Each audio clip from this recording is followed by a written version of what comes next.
Louvado seja nosso Senhor Jesus Cristo, para sempre seja louvado. Bem-vindo ao podcast Em Minha Defesa. Aqui os bastidores das teses, dos livros e das grandes histórias ganham vida. Eu sou Eric Buarque e hoje nós temos um convidado muito especial. Esse podcast é uma realização do Instituto Parresia, que leva conteúdo católico de qualidade para você. Nós somos parte da comunidade católica Shalom, hoje presente em mais de 30 países com a sua missão evangelizadora e em praticamente todos os estados do Brasil. E o entrevistado de hoje vai nos explicar o que é a paz, sua essência nas Sagradas Escrituras.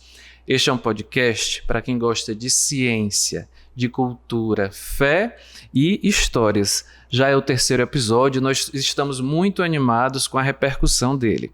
Vamos trazer sempre aqui pessoas que defenderam uma tese, publicaram um livro ou que têm uma trajetória de vida que nos faça querer passar 40, 50 minutos conversando.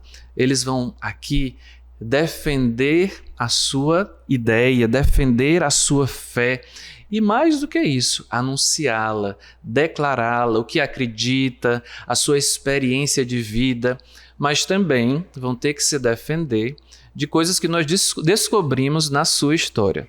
Por tudo isso, o nome Em Minha Defesa. Aí eu já peço de antemão para você que está nos assistindo que curta esse vídeo, compartilhe, se inscreva no nosso canal do YouTube, do Instituto Parresia, da comunidade Shalom, né? E também acesse a nosso streaming de formação, institutoparresia.org, com mais de 40 cursos online de formação católica, uma escola online de doutrina social da igreja, escola online de teologia.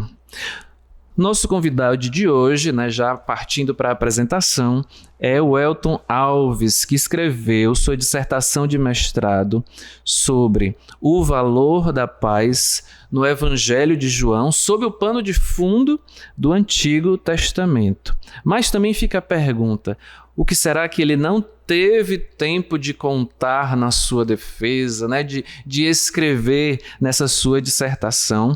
Ele é mestre e doutorando em Teologia Bíblica pela Faculdade de Teologia de Lugano, na Suíça, professor do Instituto Parresia e responsável pelo projeto da nossa futura graduação à distância em Teologia, da futura Faculdade da Comunidade Shalom, casado com a Andresa há 6 anos, missionário da Comunidade Shalom há 24 anos, onde tem se dedicado às atividades de evangelização, de formação, e boa parte desses anos fora do Brasil, fora do seu país de origem.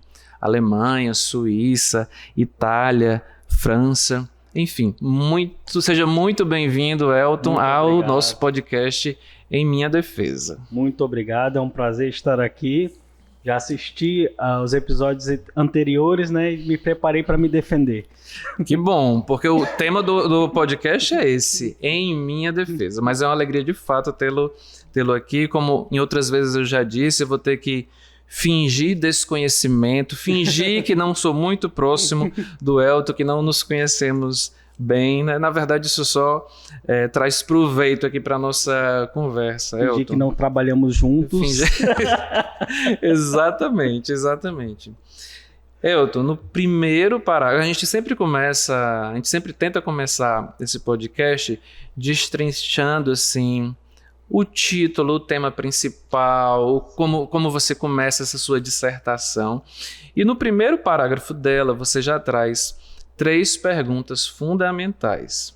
E como você trata de um tema universal, a paz, mesmo que na perspectiva das Sagradas Escrituras, não deixa de ser um tema universal, eu vou propor nós começarmos a nossa conversa de um modo inusitado. Eu vou pedir que você responda essas perguntas que você traz no início da sua dissertação, mas para uma pessoa que clicou aqui nesse link, entrou aqui no nosso vídeo do YouTube por conta do nome, porque viu lá que o tema era paz e está desejosa, necessitada da paz na sua vida. O que é que você diz no início, no primeiro parágrafo da dissertação, assim, de forma reduzida e traduzida? A paz é um desejo inato do ser humano. frequentemente associado à busca por uma vida feliz e realizada. Contudo, ela é entendida de maneiras diferentes e procurada em caminhos diversos. Alguns buscam a paz fugindo do cotidiano, fugindo de várias coisas, buscam a paz na natureza, na diversão, em remédios, em drogas, até em vícios, né? E nós sabemos que isso oferece uma falsa felicidade, uma falsa paz. Buscam também na espiritualidade, na vida religiosa. Diante disso surgem as perguntas. A paz universalmente desejada é um bem efêmero?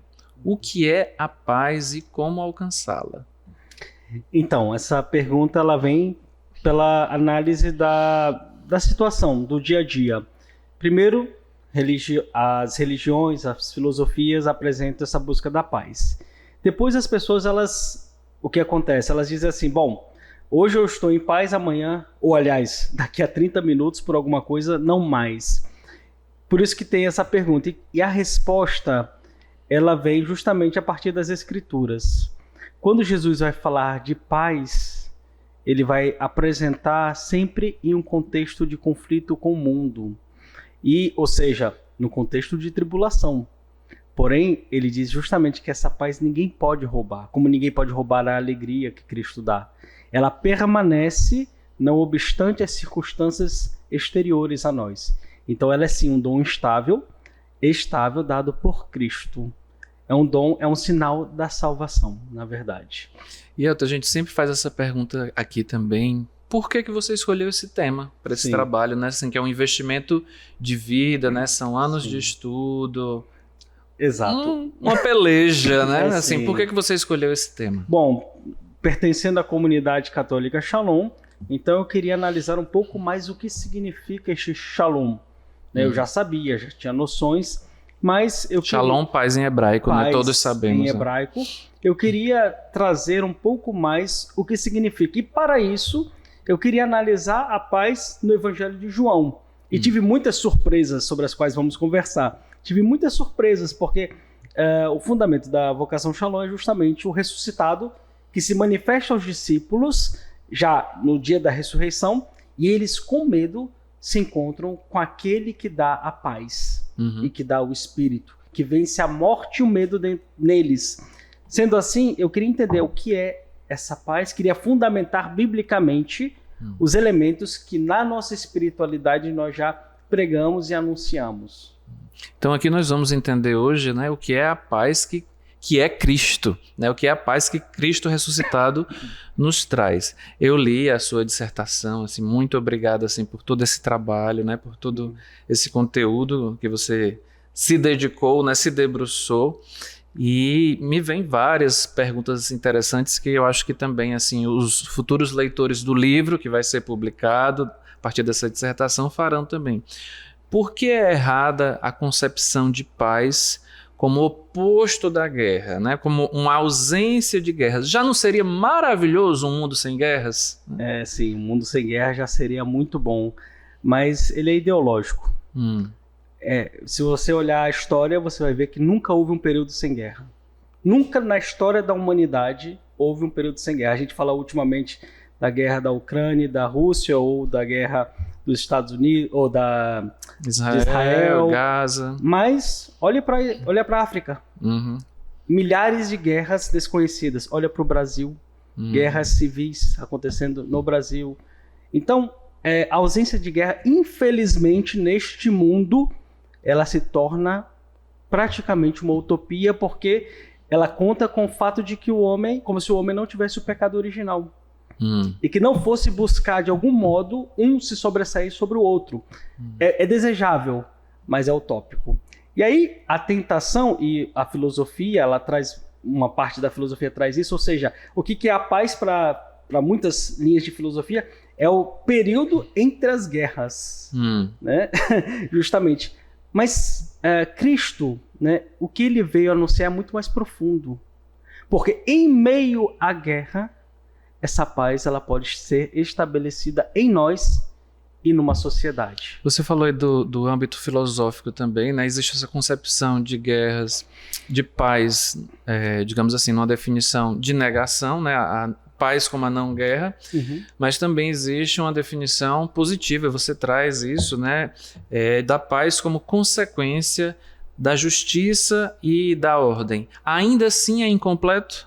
Sim, sim. Na verdade, não é que é incompleto, é porque ela não se realiza plenamente sem Cristo. Porque a justiça e a ordem são altamente desejáveis, a igreja proclama e busca isso também na ordem natural, mas isso não se realiza completamente sem Cristo. Entendi. E o que é que significa dizer, a gente já está entrando mesmo no conteúdo da sua dissertação, e o próximo passo vai ser, porque você trabalha essa dissertação, primeiro a paz no Antigo Testamento, depois no Novo Testamento. Mas antes de entrar nesses dois blocos, assim, na verdade, já entrando, o que significa dizer que a paz nas Sagradas Escrituras, segundo as Sagradas Escrituras, é um atributo divino?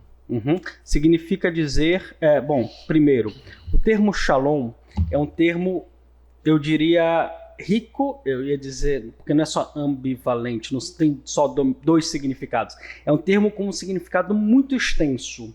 Para se ter uma noção, quando se foi traduzir a Bíblia do hebraico para o grego, o termo shalom foi traduzido por mais de 27 palavras. Porque parte seja do elemento mais cotidiano, né, da vida, do shalom, do oi, mas também tem o seu aspecto teológico. Dependendo da situação, digamos assim, eu falo como um leigo, né? Eu não sou teólogo, sou administrador. Dependendo do contexto, da história do livro bíblico, tem uma declinação diferente, shalom, a paz. Tem uma declinação diferente, porém existe um elemento comum, um elemento teológico comum. E essa dimensão de ser atributo divino, o que é que significa? Significa que só Deus pode realizar o shalom. Só Deus pode dar o shalom. O shalom nós devemos buscar. Como todo dom divino, também cabe a nós, em parte, buscar, fazer a nossa parte. Em outras palavras, a paz é dada por Deus. É dada por Deus, nós precisamos buscá-la e conservá-la, mas é um dom divino. É claro que falar isso é falar de um modo muito simplista, e ao longo dessa entrevista a gente vai descer muito mais. Mas posso dar um exemplo? Sim, só para ficar mais claro. A Eucaristia é um dom divino? Sim. Sem Deus não tem Eucaristia. Sim. Mas para receber a Eucaristia eu preciso ir para a igreja. Para usufruir da Eucaristia eu preciso crer. Então existe sempre em todo dom divino uma participação humana. Não existe dom que Deus dê à humanidade, aos homens, que não conte com a participação humana. Então, é assim também o shalom. E você fala também na sua dissertação dessa dimensão da paz por uma mediação, né? Exato. Mas eu queria perguntar por que, dentre as 237 ocorrências do shalom né, no Antigo Testamento, né, a paz no hebraico, você escolheu essas três, né? A bênção de Arão, em Números 6, o quarto canto do servo de Yahvé, em Isaías 52, 53, e o Salmo 85. Foram as três passagens que você escolheu para tratar do shalom, da paz no Antigo Testamento. Isso eu pergunto assim, para além do fato, a gente já conversou antes, né? Você já tinha me dito que você também queria abordar a paz, o shalom, em diferentes livros, né? Na Torá, nos livros proféticos, nos livros sapienciais. Mas por que esses três? Pode nos falar. Eu acho que é muito importante entender essa sua escolha. Na verdade, essa escolha partiu da leitura. Eu fui ler um dicionário que todo biblista vai ler no seu percurso, que é o Lexicon Teológico do Antigo Testamento, que são ao todo 10 volumes, e aí ele pega palavra por palavra do Antigo Testamento em hebraico e vai analisar teologicamente aquele texto. Então cada palavra, cada vocábulo, por assim dizer, às vezes tem um artigo de 60 páginas, é enorme, um livro praticamente. E shalom é um desses vocábulos que realmente é muito grande. Então eu fui ler parte por parte onde está escrito shalom e como ele é apresentado. E me chamou a atenção particularmente esses três textos. Como já falado, eu queria pegar um de cada parte da Bíblia hebraica, né? Então, queria pegar de contextos diferentes. E esses três me chamaram a atenção, porque são textos conhecidos, né? são textos enigmáticos. No caso da bênção de Arão, conhecidíssimo. Então eu queria aprofundar. No caso de Isaías 52, 13 e 53, 12, o quarto canto do servo do Senhor, ele é super enigmático. Depois eu conto uma curiosidade sobre isso daí, né, no percurso. E o Salmo 85, por que eu escolhi? Porque ali é Deus diretamente que está dizendo: quero ouvir o que o Senhor vai falar. O Senhor diz paz. Então, é o próprio, vamos dizer assim, como que um sacerdote cultual ali, ele está repetindo as palavras do Senhor. O Senhor diz shalom. Então, isso me chamou a atenção, porque Jesus Cristo diz shalom, né? Diz eirene rimim, né? Então, paz a vós. Então, exatamente por isso me chamou a atenção. Você falou que tem uma curiosidade para nos dizer da passagem de Isaías, e eu tinha uma pergunta especificamente assim de Isaías para lhe fazer, né? Eu queria que você explicasse para a gente esse versículo, né? O castigo que havia de trazer-nos a paz caiu sobre ele. Sim, por suas feridas fomos curados, né?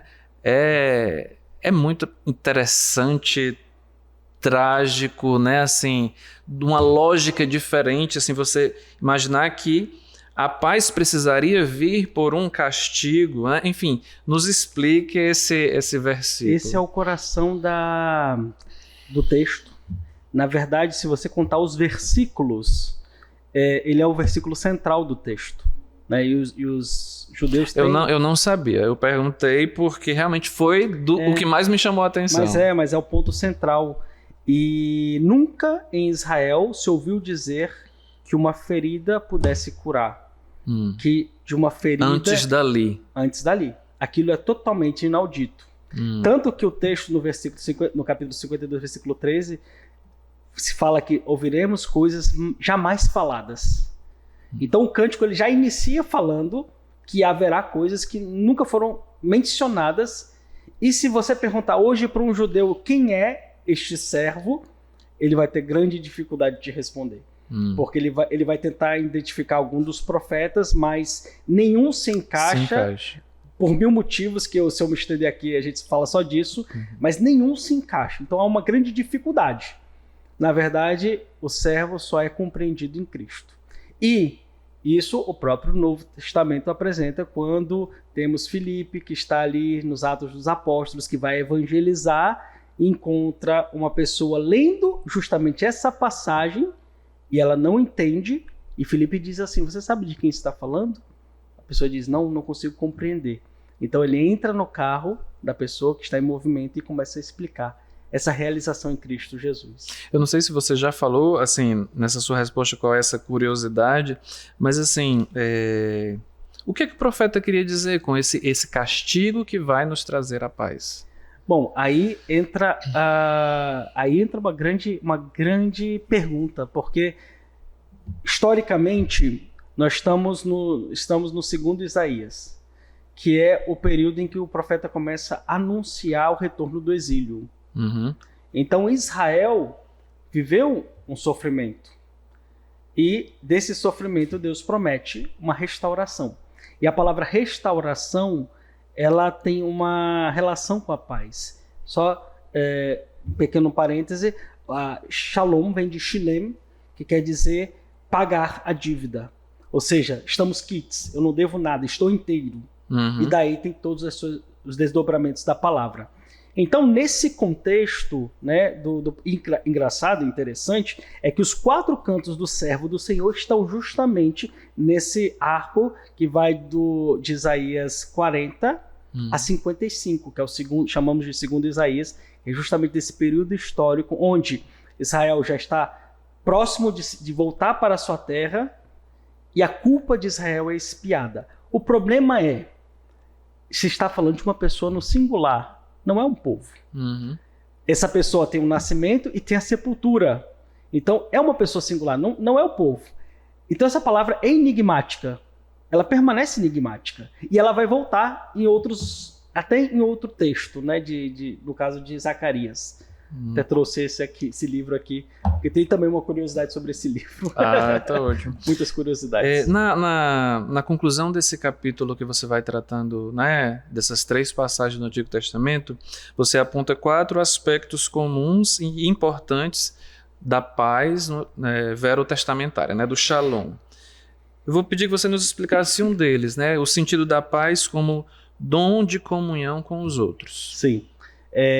Como a paz, ela, já falei, é dom de Deus, é dado por um mediador, é um dom de comunhão. Por quê?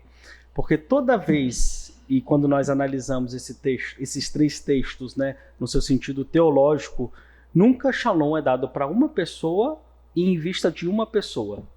Não é um dom isolado, aliás, nenhum dom de Deus é isolado. Então, ele é sempre dado em favor de uma comunidade. E os 3 textos os quais eu analisei, justamente se está falando de uma comunidade. E no caso do servo sofredor, existem aqueles que são justificados pela obra do servo. Essas feridas do servo, elas trazem a paz, só que trazem o shalom, né? Eu até no texto eu nunca traduzo por paz, porque eu já estaria trazendo um significado que enganaria as pessoas, porque o conceito de paz não é unívoco. Então ele traz o shalom. Mas claramente no contexto de Isaías, como no contexto também do Salmo 85 e de Números, é um dom de salvação. É a salvação, ou seja, é um dom dado para o bem e edificação de uma comunidade que é salva. Então você me corrija se eu falar alguma coisa errada aqui para quem está nos assistindo, mas já fica a dica, né? Quando a gente for pedir, né, a paz, né, esse dom da paz, não peça só para você não, né? Peça para você e a sua família, peça para você e a sua comunidade, para os seus colegas de trabalho, né, para os seus colegas de faculdade, né? Peça de modo comunitário, né? Entendendo que a paz, Shalom, é um dom de salvação, você pediria a salvação só para você? Você teria coragem de fazer uma oração dessa, Senhor, salva-me a mim? Tudo bem, Senhor, vem em meu socorro, Senhor, me ajude, mas o dom da salvação, pedi-lo isoladamente... No céu, na eternidade, não estaremos só, não, né? Alguma. Uma das alusões, né, ao céu no Apocalipse é a cidade, né? Uma Jerusalém celeste, ou seja, né, um povo, né? Um povo. E... eu passaria agora já para algumas perguntas do Novo Testamento. Não sei se você ainda quer falar alguma coisa do Antigo. Não, um pequeno detalhe é que quando eu escolhi Isaías 52:13, 53:12, é um texto super denso, que tem algumas, a gente chama de corrupção, né? Em português, não sei se chama corrupção, mas ou seja, o texto é corrompido. Às vezes não dá para entender bem o que está se dizendo no texto. E quando eu peguei esse texto e comecei a analisar, o professor, beleza, tudo bem, segue avante. Mas o texto é muito complexo. O texto tem uma complexidade imensa. E dentro da complexidade eu falei, meu Deus, o que eu fiz da minha vida, né? Escolhendo um texto desse, porque ele me fez ter um trabalho praticamente... Tinha 237 possibilidades e você foi escolher esse. Pois é. E aí, o que acontece? Quando eu fui falar com o meu professor, eu falei, professor, só tô tendo muita dificuldade com esse texto. Ele virou pra mim, e por que você escolheu ele mesmo? Tipo assim, eu pedindo uma ajuda, e na verdade ele falou assim, você escolheu ele pra quê mesmo? Só que, providencialmente, esse texto foi muito importante para a construção de todo o doutorado, do mestrado. Eu não sabia. Eu não sabia da importância dele mais à frente, em João, mas depois eu fui percebendo. Quando você foi se aprofundar no quarto evangelho, Exato. Você viu a necessidade de ter partido do quarto canto do servo do Senhor. E só mais uma curiosidade, né? Quando eu fiz uma viagem para a Turquia, enquanto eu estava quase concluindo, na verdade assim, estava um pouco mais à frente da metade do percurso, e eu encontrei um ícone em Antioquia, na Turquia, encontrei um ícone onde tinha o ressuscitado falando Shalom, bem Shalom, e era o aniversário da vocação, 9 de julho. 9 de julho. E embaixo estava Isaías 53:5, por suas chagas temos a paz. E aí, aquilo ali, quando eu li aquilo ali, eu falei, meu Deus, É isso. Providência. É né? isso. Era o dia do aniversário da vocação. Tava tudo explicado que você estava no caminho mesmo, né? Entrando no Novo Testamento, eu vou fazer de novo uma pergunta mais provocativa, né? A paz concebida então como um dom não nos coloca numa postura, né, numa perspectiva passiva, né, de não esforço pessoal, né, comunitário pela paz, já que é um dom recebido, né? E se fosse assim, por que então que Jesus diz: felizes os que promovem a paz? Ou seja, é algo que pode ser promovido, né? Eu queria que você nos explicasse essa contradição assim, de dom e aparente passividade, né? E a promoção da paz. Existe uma oração que eu acho que resume bem a relação entre natureza e graça. Ele fala assim, trabalhe como se tudo dependesse de você e reze como se tudo dependesse de Deus. Só que essas duas coisas juntas, unidas. Por que isso? Porque Deus não dá nenhuma graça, vamos dizer assim, a quem não trabalha em favor da graça. Então, o Senhor quer sempre a cooperação. Então, quando a gente fala que a paz é um dom divino, mas se a gente entende o que eu não vou falar de paz, vou falar de shalom. Que o shalom é um dom divino, se eu não entendo o que é o shalom, ou seja, que é um dom da salvação, que só se dá em Cristo Jesus, ou seja, precisa de um vínculo com Ele, daí já entra todo o aspecto que nós chamamos de ascético, ou seja, do esforço humano para colaborar neste processo de amizade e crescimento com Cristo. E Elton, nós falamos sobre o shalom, né? Do hebraico, no Antigo Testamento, e agora entrando na eirene, né? É a eirene ou o eirene, não sei qual. A eirene, que é paz no grego clássico, né? No grego antigo. Eirene, né? Paz, também ocorre muitas vezes no Novo Testamento. Aí eu repito a pergunta: por que você escolheu justamente as do Evangelho de João? Você já adiantou talvez essa resposta, né? Porque a passagem de Jesus ressuscitado, que passou pela cruz, é também a passagem que fundamenta, né, a sua e a minha vocação, né? Mas existe algum outro motivo? Não, esse foi o motivo. O motivo central foi aprofundar o fundamento bíblico da vocação Shalom. O que eu não sabia quando eu comecei é que, na verdade, não eram somente 3 vezes em que o termo comparecia. Eu não sabia quantas eram, mas depois eu descobri que são 6. Então, tem 3 vezes em que a palavra eirene comparece antes da ressurreição e 3 vezes na ressurreição. Isso eu não sabia, mas a escolha foi completamente devido ao fundamento bíblico da vocação. Excelente. Nós aqui Em Minha Defesa, a gente conversa sobre a tese do autor, mas a gente também gosta de conversar sobre o autor da tese, né? Fazendo essa relação desse conteúdo com a sua vida, com a sua história. Mas antes de entrar, assim, digamos assim, nesse bloco, eu queria só aproveitar também para dizer, né, para quem está nos assistindo, o Elton, como professor do Instituto Parresia, né, está presente em várias aulas dos nossos cursos, né, no planejamento de vários dos nossos cursos, em especial um dos mais recentes, né, o Vida Intelectual à Luz do Evangelho, né? Eu queria te pedir, né, para que você dissesse aqui para quem está nos assistindo, assim, o que é que ele pode encontrar, né, nesse curso Vida Intelectual à Luz do Evangelho, que pode ser encontrado no nosso stream, né, institutoparresia.org. Bom, esse curso sobre vida intelectual, ele se dá de uma maneira muito clara. Nós somos chamados a evangelizar o mundo, e essa evangelização ela não vai acontecer se nós não evangelizarmos também a academia. Ou seja, Cristo veio para nos redimir completamente. Não veio redimir somente as paixões, os sentimentos, a vontade, veio também para redimir a inteligência. Aliás, São Tomás de Aquino diz que no homem o que Deus mais ama é a inteligência, porque é justamente aquela imagem do verbo divino, do logos divino, da razão divina.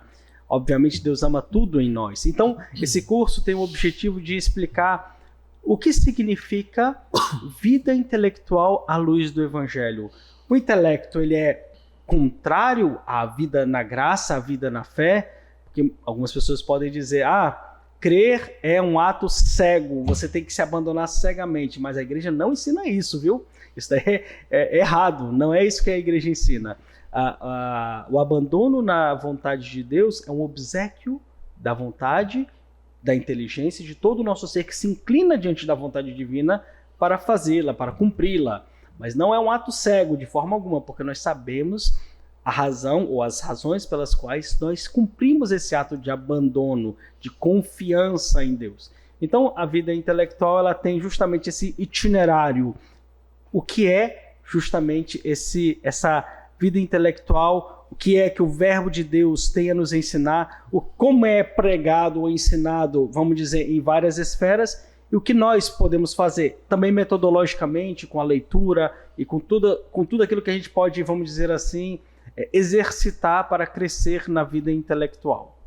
Muito obrigado. Aproveito para lembrá-los de curtir esse vídeo, comentar, compartilhar. Queria também aqui deixar a dica para vocês desses estudos bíblicos das edições Shalom, né? A comunidade Shalom e as edições Shalom tem um histórico longo, né, na publicação, na oferta de estudos bíblicos, né, para o povo de Deus. E essa série, Luz para os Meus Passos, em 3 volumes, nos oferecem, né, um caminho de estudo orante da palavra de Deus, especificamente de alguns livros importantes do Novo Testamento, né? O estudo bíblico do Evangelho segundo Mateus, no volume 1, o segundo volume, o estudo bíblico dos evangelhos de São Marcos, São Lucas e o livro dos Atos dos Apóstolos, e o terceiro volume, um estudo bíblico do evangelho de São João e o livro do Apocalipse, né? Em livrariashalom.org fica a dica aí para você também ir se aprofundando, né? e aprendendo cada vez mais a rezar com a palavra de Deus, já que hoje o nosso tema assim, toca tão diretamente às Sagradas Escrituras. Elton, o que é que você tem a dizer sobre um hino universal de paz que diz o seguinte: imagine se não houvesse céu, inferno ou religião, se todas as pessoas vivessem apenas o hoje, se todas vivessem em paz. Você reconheceu essa música? Sim. O que é que você tem a dizer sobre esse hino de paz? Isso é utópico, né? Primeiro, isso não só é utópico. Para quem não entendeu, a gente está falando do Imagine. Não, isso não só é utópico, isso é completamente errado e sem fundamento, porque justamente a paz e o Shalom a paz é fruto justamente de uma experiência de fé. Não há uma verdadeira concepção de paz, e isso a igreja ensina. Não há uma verdadeira, e quando eu digo a igreja ensina, significa corresponde à verdade e à realidade. Não é corresponde ao meu jeito de ver a vida, não. Corresponde à verdade e à realidade humana, e assim corresponde à realidade em si. Então não há uma verdadeira experiência de shalom, de paz, senão na experiência de fé. E qual é o legado que você quis deixar para o mundo com esse trabalho? Que Cristo é a nossa paz, né? Se eu tivesse que... Simples assim, né? Simples e profundo assim. Se eu tivesse que resumir em uma palavra, em uma frase, melhor dizendo, eu diria com São Paulo, Cristo é a nossa paz. A profundidade dessas palavras é de uma densidade muito grande, porque não há uma verdadeira paz fora de Cristo. E o Evangelho de João também mostra isso. E o que é que você está pesquisando agora? Porque a gente está tratando aqui da sua dissertação de mestrado, mas você está com um doutorado em curso também lá pela Faculdade de Lugano, né, de Teologia na Suíça. Sobre o que você está... Já dei a deixa para um dos futuros episódios, né? Sobre o que você está pesquisando agora, Elton? Então, agora o meu tema de pesquisa é o povo de Israel como templo do Espírito no 1º e 2º século depois de Cristo. Esse desenvolvimento favorecido pela destruição do templo. Toca no aspecto do espaço sagrado e o povo de Israel como também esse espaço sagrado. E uma pergunta que me veio também aqui, o que é que você aprendeu sobre a paz vivendo a sua vocação, né, como comunidade Shalom? A paz, o que eu aprendi, na verdade, é essa experiência, que a paz é Cristo. Quando Jesus diz, né, e aqui eu, com auxílio do grande Ratzinger, né, quando Jesus diz que bem-aventurados os que choram, né, e aí ele vai dizer assim, o que significa ser bem-aventurados os que choram? Ou seja, felizes os que choram, felizes os perseguidos, felizes, enfim, situações difíceis da vida. Ele vai dizer que significa que com Cristo existe a paz no sofrimento, existe a alegria no sofrimento. Essas coisas não são contraditórias, elas não se excluem, mas em Cristo descobrimos uma nova realidade, uma nova estabilidade de paz, que é a própria relação com Cristo. E isso, a própria vivência da vocação Shalom, da vivência da vocação, na verdade, cristã e especificamente Shalom, é algo que a gente experimenta também, né? Uma vez uma pessoa disse, não foi eu que experienciei isso, mas ouvi falar e confirmo, um bispo dizia assim, olha, Shalom, paz, talvez vocês sejam os mais atribulados para que o mundo colha a paz. Eu acho que é por aí, é né? por aí. Falando também assim falando um pouco mais da sua vida missionária, eu tenho a impressão, aí você me diz se corresponde, que nesses seus 24 anos de vida missionária, talvez você tenha passado mais tempo fora do seu país do que aqui, foi, né? Eu queria que você me falasse, você já esteve, né, pelo que eu me lembro, na França, na Itália, na Suíça, na Alemanha. O que é que Deus fez na sua vida nesse tempo, né, nessas oportunidades fora do Brasil? Assim, pode escolher, né, algum recorte, né, ou falar no geral, como você achar melhor. Sim. Bom, quando eu fui para a França, eu tinha 19 anos, né, em 2005. E naquele período eu não tinha nenhum desejo de ir para fora do Brasil. E as pessoas vinham para mim, você vai aprender uma língua, você vai conhecer isso, eu não queria. Eu tinha outros planos, vamos dizer assim, missionários. Mas Deus escolheu tirar tudo para poder me dar algo novo. E o primeiro aprendizado é confiar em Deus, confiar naquilo que Deus tem. E fui para a França, morei 2 anos e 2 meses lá e aprendi o que significa uma outra cultura, lidar com o diferente. Cheguei lá muito vazio, muito desejoso de aprender tudo. Depois fui para a Itália, um povo muito mais próximo ao nosso, né, assim, ao brasileiro, que também me fez refletir muito sobre valores. Em cada lugar, eu acredito que eu absorvi um pouco da cultura e dos valores. Na Suíça, muito, porque morei lá 8 anos. Então, de 22 anos até 30 anos, eu morei lá.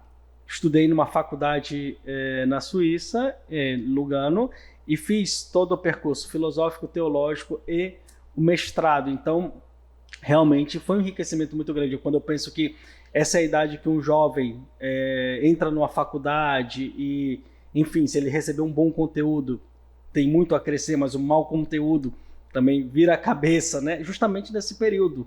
Então, toda a minha juventude praticamente eu vivi lá. De 19 a 30 anos eu vivi na Europa. Voltei para o Brasil em 2015, porque a comunidade me pediu para vir para assistência de formação. Depois fui para o Parresia, casei, né? Houve matrimônio com minha esposa Andresa e em 2019 voltei para a Alemanha, que tem uma cultura muito próxima à cultura suíça. E então, assim, quando eu cheguei na Alemanha, a língua era muito diferente, mas a cultura não tanto. E foi uma riqueza imensa. Que coisa boa, que coisa boa. Falando então, né, você mencionou aí seu casamento também, a gente entra agora num momento temido aqui do podcast, que é quando você vai ter que se defender de alguma coisa que a gente descobriu na sua vida, né? A gente sempre pede para os nossos convidados nos indicarem alguma pessoa da sua família, da comunidade, algum amigo, para que a gente possa entrar em contato e descobrir esses fatos curiosos, né? Só que o Elton me mandou o contato das pessoas erradas. Só me mandaram coisas assim maravilhosas. Vou me defender. Ele me pediu dos amigos. Aí ele falou assim, não, esses seus amigos são muito bonzinhos. Eu falei, você pediu os amigos, não pediu inimigos. Eu tenho que mudar o meu roteiro e pedir o contato dos seus inimigos agora. Então eu tive que tirar uma história aqui do meu bolso, não do bolso de ninguém, para você se defender aqui, Elton. Não tanto. No seu casamento civil, sim, o funcionário do cartório pediu que você não fosse embora. E mesmo assim você foi. Se defenda disso. Isso aí foi muito engraçado. Tá aqui a testemunha, né, do casamento.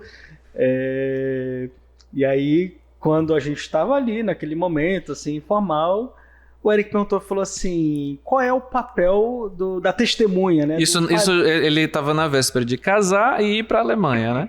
Qual é o papel? E havia uma questão que era, por um tempo, se a minha esposa viria para cá ou se eu iria para a Alemanha. Porque ela já morava lá na né? Alemanha. E aí, como dá de ser de eu ir para a Alemanha, e aí o Eric, né, eu perguntei pro funcionário lá do cartório, já que fui eu, né? Eu perguntei assim, me diga, qual é o meu papel como testemunha? O que é que eu tenho que fazer? Aí o que foi que a pessoa disse? Acho que ele falou, você tem que segurar... O seu papel, no tom de brincadeira, né? A funcionária do cartório disse assim, o seu papel é fazer com que o noivo não vá embora. Aí na mesma hora eu disse assim... Mas é tudo isso que eu quero, que ele não vai embora, mas ele vai embora. A pessoa não entendeu nada. Não entendeu, a gente riu muito. Porém, a comunidade encontrou uma solução. Apesar de eu ter ido para a Alemanha, eu continuei com o trabalho no setor do Instituto Parresia. E eu fui, mas fiquei um pouco também. Sim. Pois é, eu tive que tirar essa do meu bolso, porque, por exemplo, a sua esposa, o que ela me mandou foi assim, não, conte lá, que quando ele era criança, o pai dele lia todas as noites a Bíblia para ele e para os irmãos. Mas isso ele não tem do que se defender, ele tem que agradecer. E os outros não mandaram nada? Não, tudo nessa linha. São realmente fidelíssimos. Ou você é uma pessoa realmente muito boa e de reputação ilibada, ou eu perguntei para as pessoas erradas, Elton. Elton, queria que já a gente se encaminhando para o final da nossa entrevista, queria que você nos dissesse um livro que marcou a sua vida, uma pessoa que o inspirou e uma frase que resume esse trabalho. Um livro que marcou a minha vida, fora as Sagradas Escrituras, obviamente, é o livro Quero Ver a Deus, né? Je veux voir Dieu, em francês, do Padre Maria Eugênio.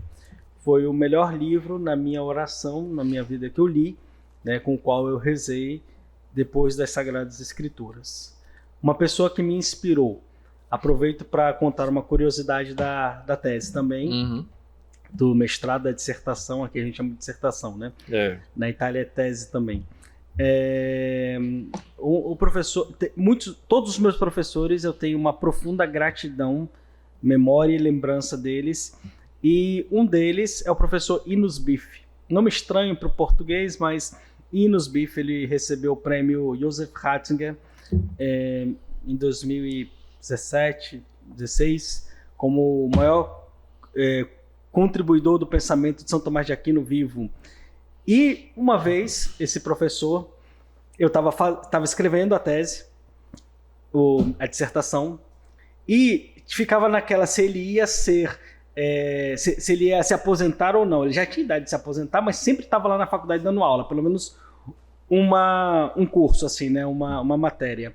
E aí eu participava das aulas, às vezes, dele, mesmo sem me inscrever, porque eu gostava muito. E esse professor, o que ele mais me deu, né, dentro do percurso teológico foi uma compreensão cristológica. Cristo como centro da teologia e, por isso, Cristo como centro da vida e da existência humana. Cristo como centro da história, Cristo como centro, inclusive, da geografia, né? Em todos os aspectos, a centralidade de Cristo é o ponto fundamental. E esse professor foi para mim assim uma luz muito, muito grande. Eu participava das aulas dele, terminava as aulas, eu ficava assim, eu não sabia se minha cabeça estava mais no céu ou na terra. E eu dizia, com a teologia, ele fazia um profundo processo de iluminação, de verdade, de evangelização, que eu dizia, esse é o papel da teologia. Com ele eu entendi, foi o primeiro fundamento, por assim dizer, e fundamental para eu entender o que é a teologia.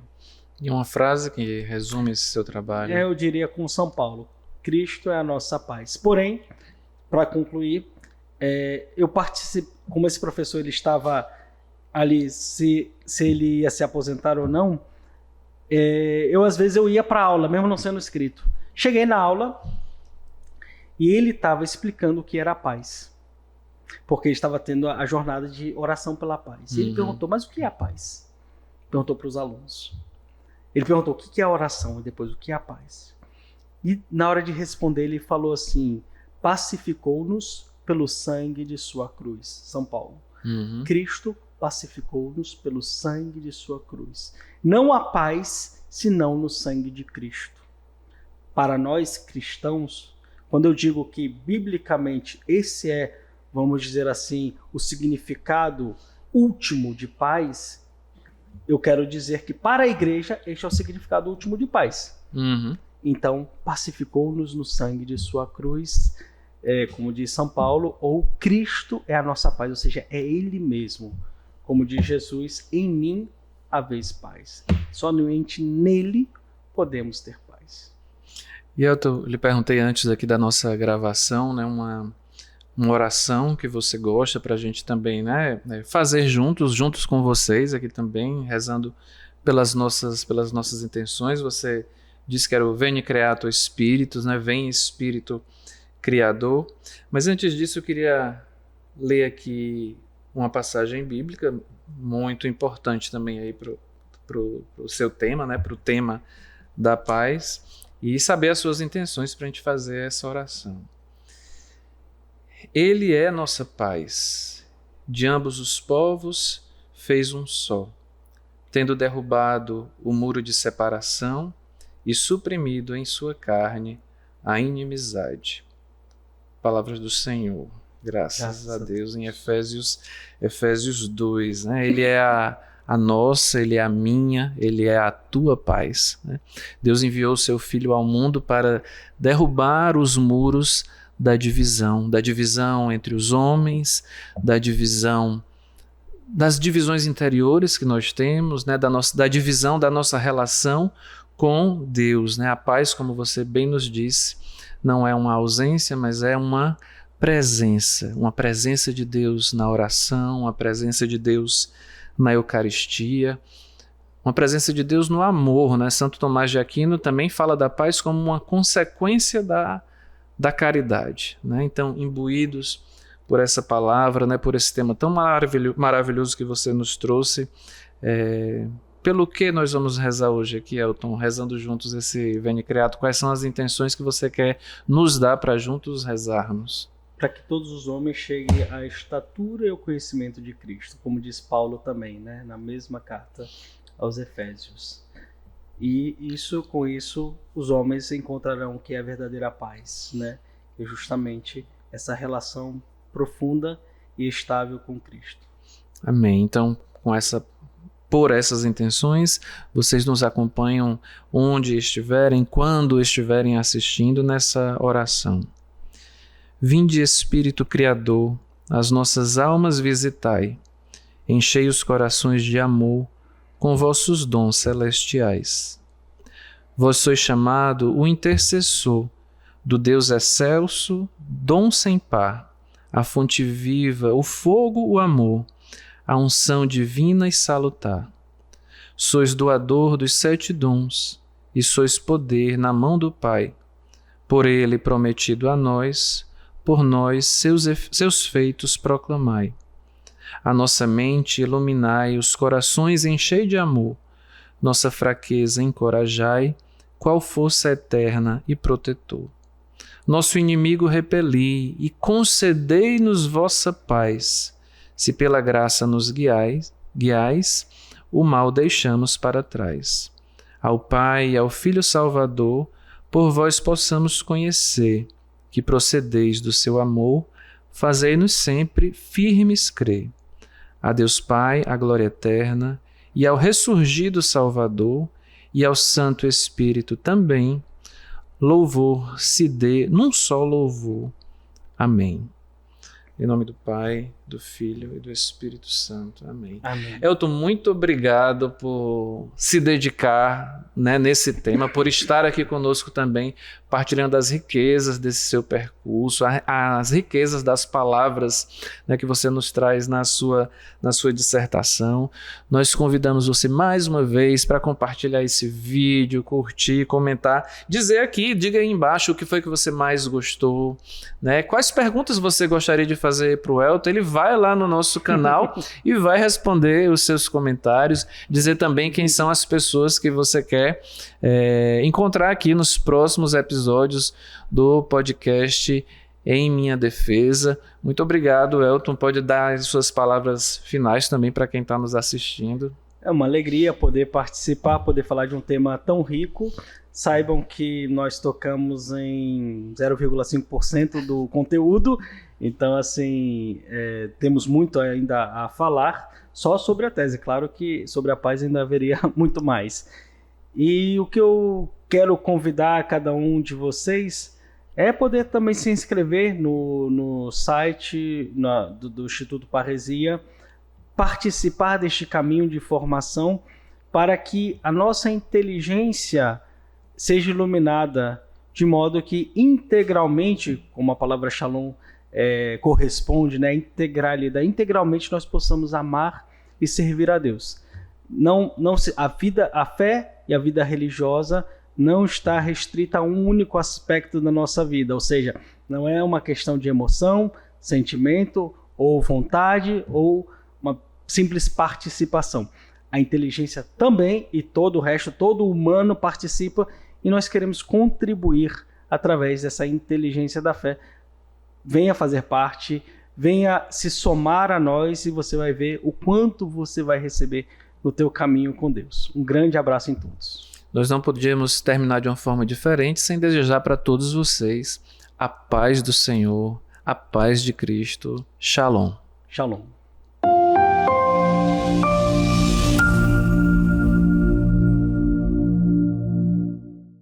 Descubra o novo stream de formação católica.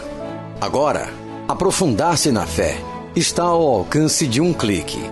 Com o Instituto Parresia da Comunidade Católica Shalom, você tem uma formação completa que une o saber profundo da Igreja à sua vivência espiritual. São mais de 50 cursos, mais de 500 horas de conteúdo cuidadosamente preparados para fortalecer seu conhecimento e sua fé. Além dos cursos, você tem acesso a 2 grandes escolas online para transformar sua visão cristã.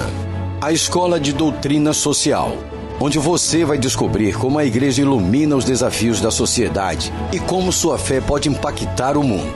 E a Escola de Teologia, um espaço para aprofundar seu conhecimento teológico e conhecer mais a Deus. Agora, com um aplicativo exclusivo, você pode aprender no seu ritmo, onde e quando quiser. E com a inteligência artificial inovadora, seus estudos se tornam ainda mais personalizados e acessíveis, em qualquer hora, em qualquer lugar.